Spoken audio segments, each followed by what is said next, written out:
लोग फॉलो करेंगे, इन्होंने पता है कि इन्होंने ड्रेस पहन रखी है। नहीं नहीं ठीक है, चलो आप इतने साल से इन आउट कर रहे हो, मतलब आप सेफ्टी के हर बार आप इन आउट करते हो, ठीक है।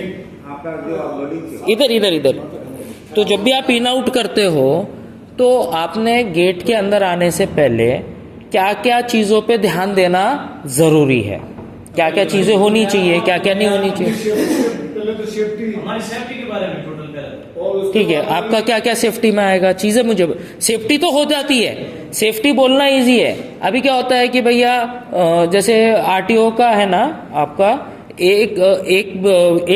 एक मार्च से 1 जनवरी से 15 जनवरी तक रोड सुरक्षित वीक होता है ना, रोड सेफ्टी वीक होता है। आप गाड़ी सेफ्टी से चलाओ, सेफ्टी से चलाओ, अरे सेफ्टी से चलाओ, लेकिन क्या सेफ्टी रखनी है। अभी आप लोग केमिकल में चल रहे हो, आपने हैजार्डस का क्या किया है, ट्रेनिंग लिया है, आपको हैजार्डस के बारे में पूरी जानकारी है और आपके लाइसेंस में हैजार्डस का एंडोर्समेंट भी है।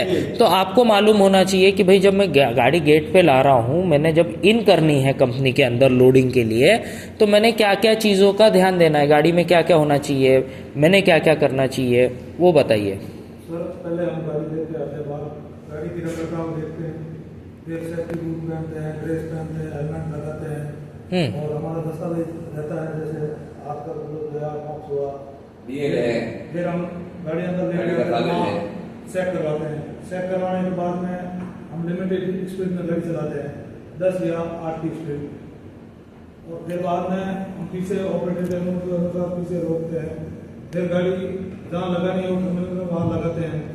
लगाने के बाद में बंद करते हैं, गाड़ी का हेड ब्रेक डालते हैं, मैन शूज काटते हैं, फिर वर्क लगाते हैं और उसके बाद में और बाकी के और क्या कर सकते हैं, और क्या करना है। गाड़ी की सुरक्षा में क्या चाबी निकाल के, ठीक है, देखो मालूम सबको है, काफ़ी बार क्या हो जाता है, मैं ये नहीं बोल रहा हूँ कि आपको आता नहीं है या आप फॉलो नहीं करते हो सेफ्टी, लेकिन काफ़ी बार जब वो चीज़ें आप रोज कर रहे हो, क्रिया करने में और उसको बोलने में फर्क हो जाता है। अब मेरा काम है बोलना, लेकिन जब मुझे क्रिया करने के लिए लगाई जाएगी ना प्रैक्टिकल, इसको क्या बोलते हैं, 2 चीज़ों में आप पकड़ लो, एक हो गया आपका थेरेटिकल और एक हो गया आपका प्रैक्टिकल। अब मैं जो आपको दे रहा हूँ थेरी नॉलेज दे रहा हूँ, मतलब मैं बोल रहा हूँ आप सुन रहे हो, और एक है जो आप प्रैक्टिकल करते हो। अब मेरे भले मैं प्रैक्टिकल में बोलने में कितना भी बोल दूँ, हाँ, लेकिन जब मेरे को थेरी में मैं बोलने में कितना भी बोल दूँ, लेकिन जब प्रैक्टिकल करने की बारी होगी ना तो मैं गलतियाँ कर जाऊँगा, है ना। और जब आपको प्रैक्टिकल करने की बारी आएगी तो आप बराबर करते हो, क्यों, आपके दिमाग को चीज़ें मालूम हो गई है कि मैंने जाने के बाद ये करना है, लेकिन उसका रिवाइजन भी क्या होना चाहिए कि हमको प्रैक्टिकल के साथ साथ थेरी भी मालूम होना चाहिए। सबसे पहले जब हम लोग गाड़ी गेट पे लाते हैं, हमारी गाड़ी में 2 फायर बाटला होना ज़रूरी है ऑपरेटिंग के साथ, है ना। मतलब ये नहीं है कि डेट है तो लेकर आ गए, है ना, और वो कंपलसरी आपके गाड़ी में होना ही चाहिए। किराए विराए का, लेकिन हम लोग किराए का इस्तेमाल करते हैं, नहीं आपका, मैं नहीं अभी नहीं अभी आप एचपी में चल रहे हो, नहीं आप एचपी में चल रहे हो, कोई बीपीसीएल में चल रहा होगा तो उनको सुनो ना, सुन तो लो, मैं जनरल सबके लिए बोल रहा हूँ। अभी जो प्राइवेट कंपनी के लिए चल रहा है, अभी सुपर गैस हो गया या कोई प्राइवेट कंपनी के लिए चल रहा है, मेरा एक छोटी सी कंपनी है, हाँ, मेरे को एलपीजी की ज़रूरत लगती है, मेरे को महीने भर में 18 टन एलपीजी लगता है, 12 टन लगता है, तो मैं जब वो गाड़ियाँ मंगाता हूँ तो वो ट्रांसपोर्टर की होती है, तो उसमें क्या होता है कि वो चीज़ें फॉलो नहीं होती। आपको भी मालूम है कि भाई मैं एचपी में, आपका वेंडरशिप कहाँ पे है, एचपी में, मेरे को यहाँ से जाके एचपी में खाली करनी है, एचपी में मेरे को करना है, बीपीसीएल में करना है, इंडियन ऑयल में करना है, तो वो चीज़ें कंपलसरी आपकी गाड़ी में पड़ी हुई होती है, ठीक है। लेकिन मैं इसमें जनरल बातें कर रहा हूँ, है ना, मैं एक को तो नहीं जानता हूँ पर्सनली कि मैं एक के बारे में बोलूँ, मैं जनरल सबके लिए बोल रहा हूँ। बहुत लोग हमारे ड्राइवर भाई इधर ही जो बाहर दुकानें होती है ना, उससे सेफ्टी शू भी किराए पे लेते हैं, हेलमेट किराए पे लेते हैं, फायर बाटला किराए पे लेते हैं, है ना। तो सभी उस कैटेगरी में नहीं है, हाँ, कुछ ड्राइवर भाई हमारे ये चीजें करते हैं। तो आपका 2 फायर बाटला ऑपरेटिंग में होना चाहिए, ये गाड़ी में 24 घंटा आपका होना ही होना है, ठीक है। अभी 3 हो गए, एक छोटा वाला आता है कैबिन में, है ना, जो आरटीओ नियम के हिसाब से वो हर गाड़ी के लिए 4 व्हीलर हो या 6 व्हीलर हो, आपको वो एक छोटा फायर बाटला भी रखना जरूरी है। लेकिन अपने में अब क्या हो गया, अपने में 3 हो गए, लेकिन मेन अपने इसमें क्या है, 10-10 किलो वाले जो 2 मेन है बाटले वो होना जरूरी है, और फुल रिनोवेशन कैटेगरी के साथ, ठीक है। उसी के बाद गाड़ी में किसी तरीके का कोई बर्तन, प्लास्टिक की बकेट नहीं होनी चाहिए, चूल्हा स्टोव नहीं होना चाहिए, किसी भी तरीके का कोई भी नशीला पदार्थ नहीं होना चाहिए। उसी के साथ किसी भी तरीके का आपका ज्वलनशील पदार्थ नहीं होना चाहिए, जैसे माचिस, लाइटर, है ना, ये कुछ नहीं होना चाहिए, ठीक है। गाड़ी के कैबिन में किसी भी तरीके की वायर कटिंग नहीं होनी चाहिए। अगर आपको कोई भी फिटमेंट करानी है तो आप उसको क्या करवा सकते हो, बाकायदा मैकेनिक के पास जाके फ्यूज के द्वारा आप उसको पॉजिटिव और अर्थिंग के साथ आपने वो करवाना चाहिए। अभी काफी बार क्या होता है, मैकेनिक 2 वायर डालने की जगह क्या करता है, भाई मैंने फैन लगा दिया कैबिन में, और वहीं वो एंगल में या बॉडी में ही क्या करता है, अर्थिंग जोड़ देता है। लेकिन उसमें क्या होता है, जब हम वो वायर धीरे धीरे अपनी गाड़ी में वाइब्रेशन कंटिन्यू होता है, वो वायर कट गई और वो कट गई तो वो कहीं घसेगी, घसने के बाद क्या होगा, आपका स्पार्क हो सकता है, छोटा स्पार्क। और कैबिन में स्पार्क होने का मतलब है कि उसमें फोम भी होता है, आपका गद्दी होती है ना, लकड़ी के कैबिन होते हैं, थोड़ा थोड़ा करके कभी भी वो आग लेने की संभावना बन सकती है। इसके लिए उसमें आपने दोनों वायर सिस्टम, नेगेटिव और पॉजिटिव, आपने पूरा ही सिस्टम देना चाहिए। और कहाँ से, आपका फ्यूज बॉक्स से, ठीक है। कोई आपको स्पीकर लगाना है, फैन लगाना है, लगाओ, लेकिन बाकायदा वायरिंग के साथ। जब आप गेट पे आते हैं तो आपका पीपीई पूरा होना जरूरी है।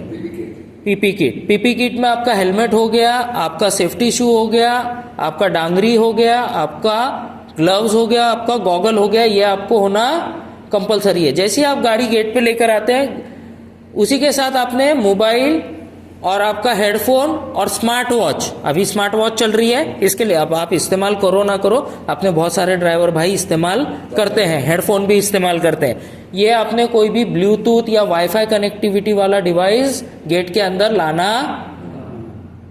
और गाड़ी चलाते समय भी जितना हो सके उतना उस चीज को अवॉइड करना है कि भाई ब्लूटूथ वाले लगा दिए, वो क्या करते हैं, एक दूसरे से कम्युनिकेशन करने के लिए नेटवर्क फेंकते हैं ना, तो उसमें भी क्या हो सकता है कि आपकी गाड़ी में दुर्घटना होने के चांसेस बढ़ सकते हैं। क्योंकि जब भी आपकी गाड़ी चल रही है या रुकी है तो आपका क्या हो रहा है, वेपराइजेशन हो रहा है और क्लाउड बन रहा है। तो आसपास देखो एलपीजी टैंकर अगर आपने खड़ा कर दिया तो 10-15 मिनट के बाद है ना एलपीजी की खुशबू आने लगती है ना, मतलब कहीं ना कहीं से गैस का क्लाउड बन रहा है। तो ये चीज़ों का आपने ध्यान देना है। स्मार्ट वॉच, हेडफोन और मोबाइल ये आपने गेट के बाहर ही रखना है।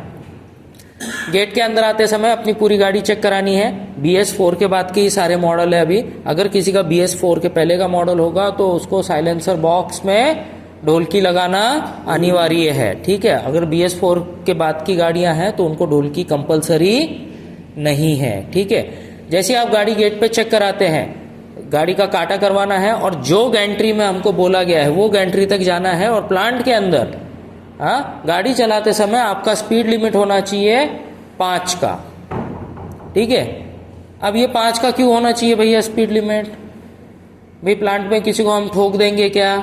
कोई उधर रास्ते में कोई चल रहा है क्या? नहीं।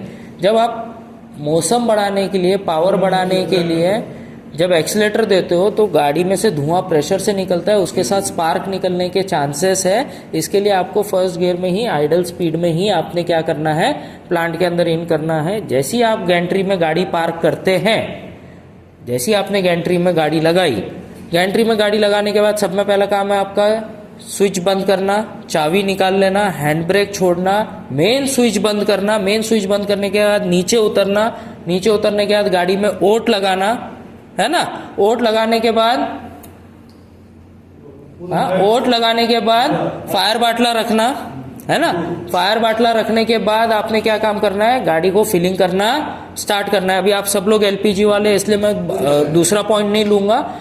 क्यों, अगर लिक्विड वाले होते तो मैं बता देता कि भाई वॉल भी आपने एक बार चेक कर लेना है। काफी बार वॉल खुला रह जाता है, लेकिन आपको ऐसा नहीं है। और गाड़ी लोड होते समय एक चीज मैं भी भूल गया इसमें बताना, आप लोगों ने भी नहीं बोला, अर्थिंग जोड़ना।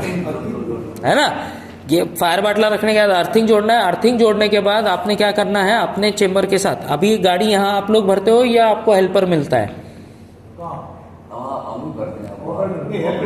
ऑपरेटर मिलता है ना, तो वो सारे आपके पाइप कनेक्शन वो कनेक्ट करता है, लेकिन आपने उस वॉल के पास रुकना है ना। और वॉल के पास रुक के आपने दो चीजों पे ध्यान देना है। दो चीज कौन कौन सी है आपका? एक है प्रेशर मीटर और दूसरा है आपका टेम्परेचर मीटर। ये दोनों चीजों पे आपने बहुत ध्यान से देना है जब तक आपका पूरा गाड़ी लोड ना हो जाए, ठीक है। हाँ, नहीं तो भाई बगल वाले के पास गप्पे मारने चले गए, दोस्ती है, पहचान वाला है, अपनी गाड़ी लोडिंग होने तक छोड़ के जानी नहीं है। क्यों? अगर ऑपरेटर का ध्यान नहीं है, एक से भले दो लोग, हो सकता है ऑपरेटर ने ध्यान नहीं दिया तो आपका ध्यान होगा, तो अगर कोई टेम्परेचर बढ़ रहा है या प्रेशर बढ़ रहा है या कम हो रहा है तो आप इमीडिएटली क्या कर सकते हैं, गैंट्री में इन्फॉर्म करके लोडिंग रुकवा सकते हैं, ठीक है। कोई भी हादसे को होने से टाल सकते हैं। उसी के साथ आप लोगों ने क्या करना है, जैसे ही आपका गाड़ी लोड हो जाता है पहले अपने अर्थिंग वायर डिस्कनेक्ट करनी है। हमारे बहुत सारे ड्राइवर भाई क्या काम करते हैं कि अर्थिंग वायर